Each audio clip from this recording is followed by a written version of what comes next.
So, all right, talking with McKenzie Milton. First of all, and I know you get this question a lot, but I'm going to ask my version of it. Coming back to UCF, I know it was a journey. What is the one thing that's I guess new in coming back to where you were before? New, I would say, facilities got a little revamp, some construction going on. New admin and whatnot, but I was fairly familiar with them prior to, last place I was at coaching. But new conference, competing in that. Other than that, man, like it's a lot of the same. Like the energy still feels the same, especially with Coach Frost being back.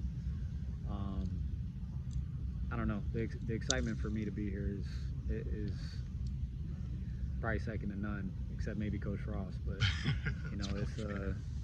it's awesome. It's been awesome the last couple months. Well, and with that in particular too, obviously, we've kind of seen your coaching journey kind of start here too when you were working with Dylan Gabriel. Then, obviously you followed Coach Heupel after you finished up playing at FSU and all of that.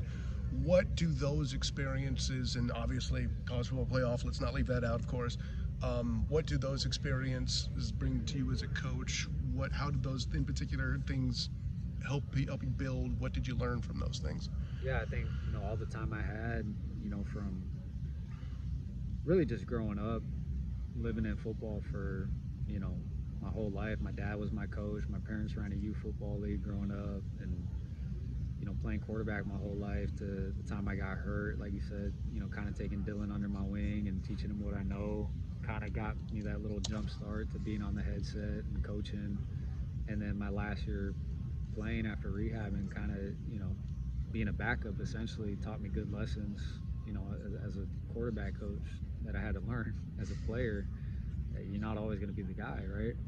And then, last couple of years at Tennessee, just learn from Coach Hype, Joey Halsey, what it takes to run a room, what it takes to, be a coach, the hours, the technology and things like that. And then just in my mind, kind of taking all those lessons I learned to be efficient with the time I have with the guys here. I feel like everything in life kind of sets you up for whatever's next. And that's really all, from my playing career to now coaching has done for me to be ready for this. I was texting with Aaron Evans and Jordan Johnson when Frosty got the job, and we were talking about the possibility of you coming in. I have to think people were blowing you up your phone when they heard you were coaching. What's been the most interesting exchange you've had as a congratulations or advice or whatever? Interesting exchange. I'm not too sure if there's like a specific one, but just the outpour support from. We're talking a lot of animated guys I mentioned there too, so I get there's probably a lot of entertainment there. But if there's kind of a best well wish that steps out there, I really can't think of one, to be honest. Like I had guys hit me up prior when Coach Frost's name was kind of getting put out there, but there's a lot of guys fired up, probably using some words that I can't. Colorful language. Colorful language. Yes. Correct. A lot of former teammates, super excited. We all were, man. Like Coach Frost is one of one, man. And I know we can't get a lot of specific flip players and things like that, but as this offense builds, we'll get to the camaraderie question in a minute because we're getting to that part of the year too. You guys got to start hanging out and building chemistry and all that, but. Right out the gate, you see Coach building the offensive line. What do you feel like this group's going to be identity-wise? I know the UCF fan base will remember UCF fast, but Coach Frost made it clear that that's really not going to be the entirety of the identity. How would you kind of describe what's going to go on from your perspective? Yeah, like Coach said, college football changes. I wouldn't say year to year, but probably every 3 or 4 years, there's new trends and defenses catch up to what offenses are doing and things like that. And, we got to adjust to where college football is going. There's a new sideline rule where, if you go out of bounds on your own sideline, the defense is allowed to sub now. So that kind of kills tempo in a way. So we'll see. I think I think more than anything, it'll be kind of based off the opponent we're playing and really our strengths, their weaknesses, to what our identity is going to be. But at the end of the day, we're going to have athletes here. We're going to be fast. So we're going to play fast. We're gonna play hard. We're gonna, you know, at the end of the day, when teams turn on the tape, we want to be running off the football, running to the ball, and having a team that's playing with their hair on fire, like you saw Shaquem Griffin playing in 2017. And just a team that's playing harder than their opponent. That's what our identity wants to be, and that's what Coach Frost talked about last week. Um, it's not so much X's and O's all the time. It's more putting your hand in the ground, your foot in the ground, and playing harder than the other opponent. And we'll be detail oriented with whatever we end up doing. Um, but identity-wise, we'll see where it goes. I think ultimately it's going to depend on personnel, who we have, and we really don't know what that's going to be until spring ball and fall camp, with who we got. So, but at the end of the day, it's playing harder for longer, and that's always what football is going to be. I want to ask you real quick about the timeline. So Frost gets hired on a Saturday. The introductory press conference is on a Sunday. He kind of alluded to the number 10, maybe somebody we could use that. And Monday, you're hired as quarterbacks coach. So what was kind of the conversations you had, whether it was in those 48 hours or even slightly before it, to where things kind of lined up for you?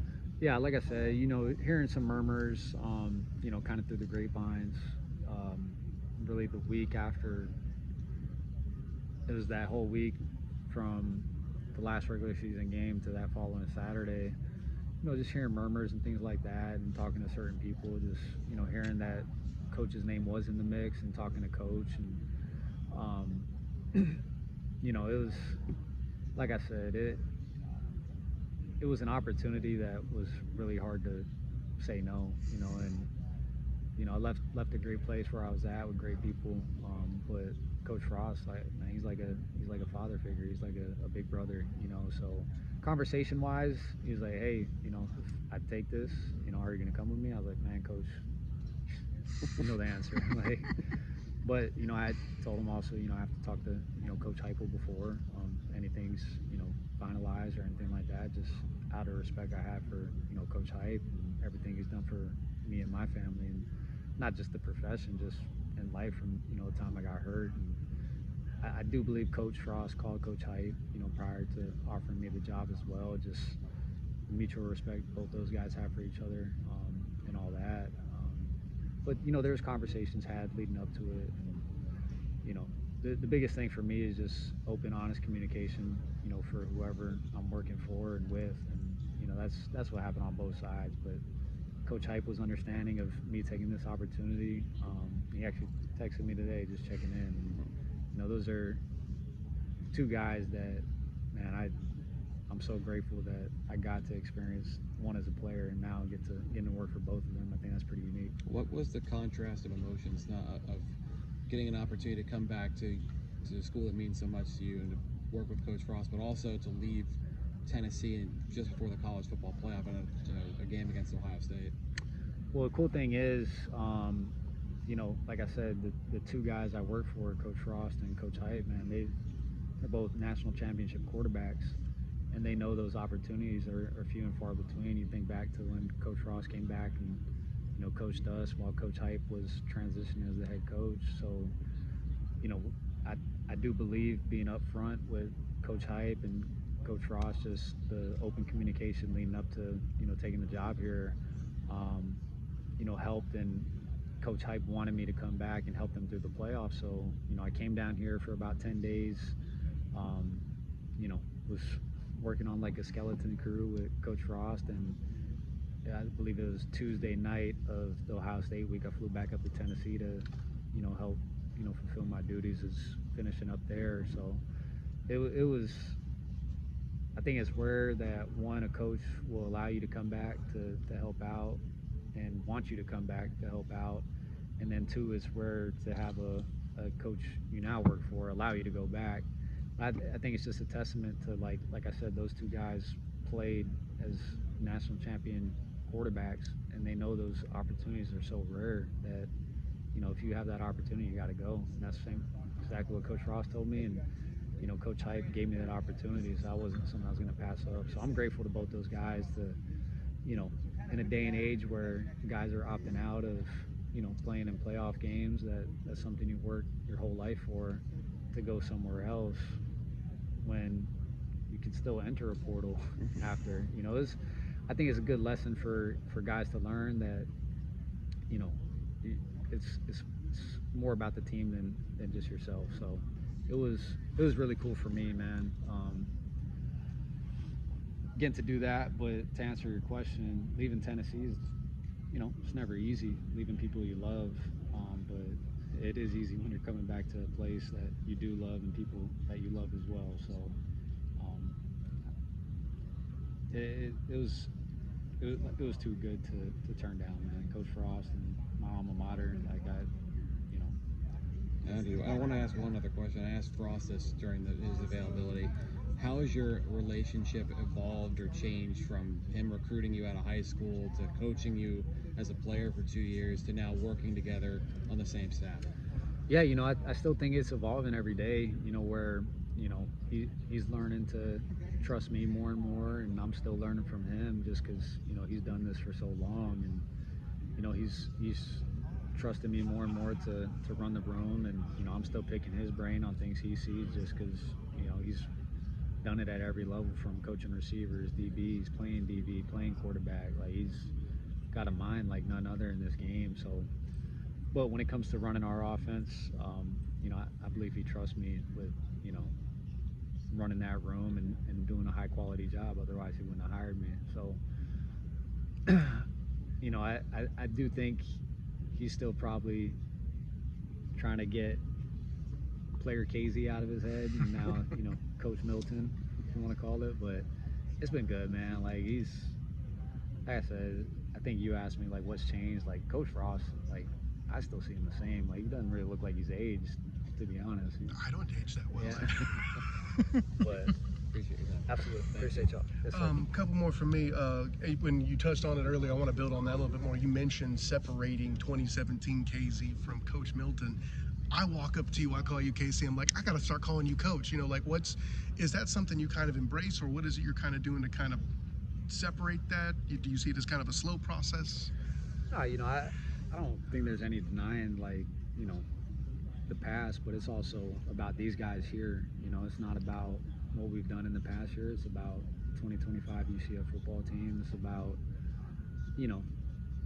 I don't expect these guys to be me, and I'm not talking about in terms of, accolades or winning games. I'm mainly just talking, they're their own person, they're their own player, and hopefully, they go and do bigger and better things than I ever did. But I do think more than anything, it's just separating. I'm not a peer to these guys. I'm a coach. And that's just how I carry myself, from being cautious of what I might say. I'm not a player anymore. I'm a father of two and a husband to Hani. So it's if I say I want to set an example for these kids and help raise them to be young men, to lead their families, and lead a team to something special on and off the field, then I gotta carry myself that way. So it's more that than anything. Like, it's just a more mature version of KZ, if you want to call it. But I've always felt like I've been a coach as a player. Like, that's just, like, I think that's who you are as a quarterback, man. If it's not, your team's not going to reach their potential if you're not leading that in that capacity. So this is just, to me, just a different title, but more mature. I can relate to that. I learned a lot from my quarterback when I played semi-pro ball. I totally hear you on that. Also, being dad does help you build a filter. That's how I keep from saying the wrong thing on the radio. I hear you on that. Last thing I'll bring you here. It's interesting. Like, yes, you guys are a power conference team now, but to a certain extent, an argument can be made that the Big 12 in its own right is underappreciated in similar fashion to the American. With that in mind, how unique is it that you and Coach Frost are working together with Terry Mohajir, who's a member of that committee, to whom you were making those overtures to try to get in there on the national space. What does that relationship kind of put together to help you guys kind of move the program along? Yeah, I mean, obviously the Big Ten and the SEC get the most hype and whatnot, and for good reason. They have really good teams. But you look at Arizona State last year; they're really one play away from going to the semifinals. So, in this conference, I think Coach Frost said it is, it's a wide open league in terms of, just week in and week out, teams are competing with teams that are winning league and teams that are, below 500. So we got a lot of work to do here just in terms of that. And I don't look. Conference this, conference that. At the end of the day, the best teams are going to end up winning. It doesn't matter what it looks like. Notre Dame's not in a conference, and they made a national championship. So at the end of the day, it's putting the ball on the white line, and teams are going to go play, and the best teams typically end up winning. But this conference, all sports, basketball is, probably second to none with other places, and football we expect to be the same. But there's always going to be stigmas to every conference, if you will. So. Just kind of is what it is. You mentioned Notre Dame and putting the ball on the white line. I know 2017 McKenzie Milton had that same conversation back then too. So I thought it's interesting to hear you say that. One last thing, I know I said last question, but I was talking to Coach Beal about bonding with the players, and this is usually kind of you were forming those relationships. I know last year that I could go up to an offensive lineman and have a conversation about smoking barbecue because that was how they kind of got together and bonded. What as a coach do you do to kind of bond with your guys? I think more than anything it's just learning about them, learning about their families, and bringing them over to the house to meet my wife and kids, getting them to just know you not just as a coach drawing X, Y's, and Z's, but learning that you're a human too, and that you go through struggles just like they go through struggles. And I feel like when your bond is tight off the field, not just player to player but player to coach, and I've seen it here as a player. When you love your coach, you're going to go give everything you got in between the white lines, and that's a byproduct though of having a good relationship. I want these guys to be able to come into my door and talk to me when things are tough, have tough conversations, and God willing, maybe they'll call me one day because they want to get into coaching. That's kind of the impact that I'd like to have, and that's the impact my coaches have had on me, from Coach Frost to Coach Hype. Those guys impacted me in a way to where I wanted to pick up the phone, like, hey coach, if there's an opportunity one day, like, I would love to come work for you. And I think Coach Frost has talked on it. That's the kind of impact you want to leave on your guys, and it's just showing them, not telling them you love them.